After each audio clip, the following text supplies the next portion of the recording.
Good Friday উপলক্ষে আগরতলায় বিশেষ প্রার্থনা। আজ শুক্রবার গুড ফ্রাইডে। সারা দেশের সঙ্গে ত্রিপুরাতেও খ্রিস্টান ধর্মাবলম্বীরা দিনটি গভীর শ্রদ্ধা ও ভক্তির সঙ্গে পালন করেছেন।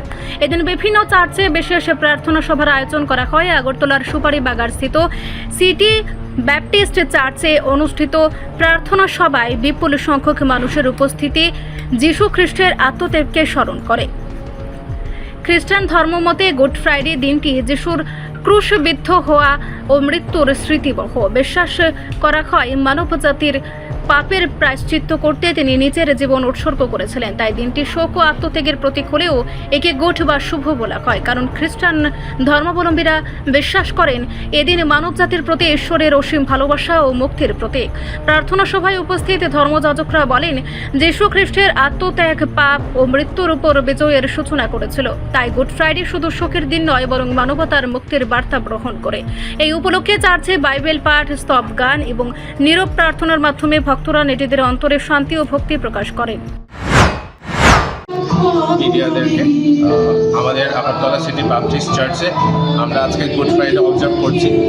গুড ফ্রাইডে হচ্ছে কি আমাদের খ্রিস্টানসদের জন্য খুবই একটা ইম্পর্টেন্ট ডে।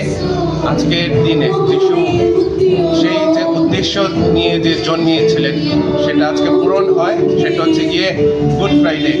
গুড ফ্রাইডে এই কারণেই বলা হয়, অ্যাকচুয়ালি এটা যদি ডিপার মিনিংয়ে যদি যায় আমাদের জন্য এটা একটা মিক্স ইমোশন এই কারণে, কারণ যিশু আজকে জন্মার পর আজকে ক্রুশে নিজেকে বলিদান দিয়েছে, কারণ ও আমাদেরকে খুবই ভালোবাসে, যার কারণে আজকে নিজের রক্ত দিয়ে আজকে পরিত্রাণ দেওয়ার জন্যে বাইবেলে লেখা আছে পাপের বেতন মৃত্যু।